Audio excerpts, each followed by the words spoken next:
nikuage bwana siku moja. Wewe mpaka mama mkwe wako utakuja kudanga na baba mkwe wewe. Inahusu, kwani nimezaliwa naye? Akipita napita naye. Umesahau. Cheki kwanza. Au uogopi? Niogope nini? Kwani wewe mmea hakuridhishi?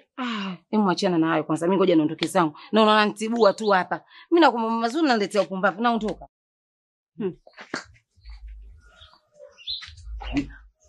Wewe vipi? Surudi huko ndani. Abe umeniita? Hapana shoga yangu. Nilikuwa nasemaje? Shemeji yangu na mimi simjui. Karibu nyumbani ndio uje kumuona. Haya haina shida. Haya poa. Ndugu yangu naye mambo yale yale kila siku.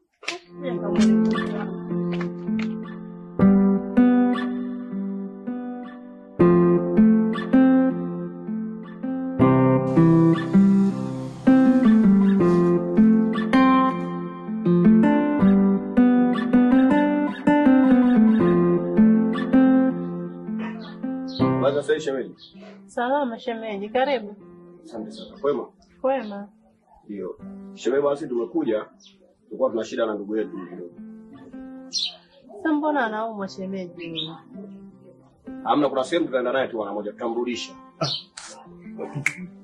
Ukiangu wala usijali. Mimi nitaenda tu sasa. Kwa na mali. Basi sawa mume wangu, lakini ungekuwa ndio. Ukiangu usijali. Mimi nitaenda nitarudi tu fresh na tabu. Kwa na mali mke wangu. Sawa? Kwa na mali. Shemeji, wala usijali, hamna panyari. Sisi tumenyoka. Tunatoka naye tu kidogo tutamrudisha. Sawa. Sawa mke wangu. Tinta.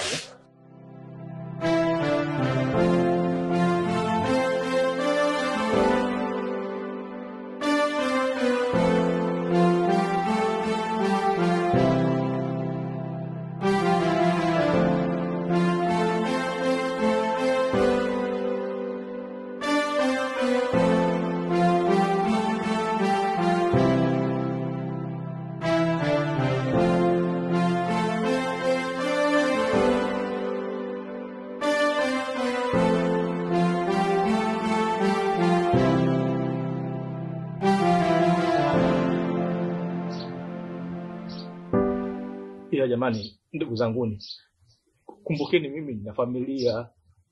Mimi nina mke na familia inatazama jamani. Tafadhali naomba mnione huruma.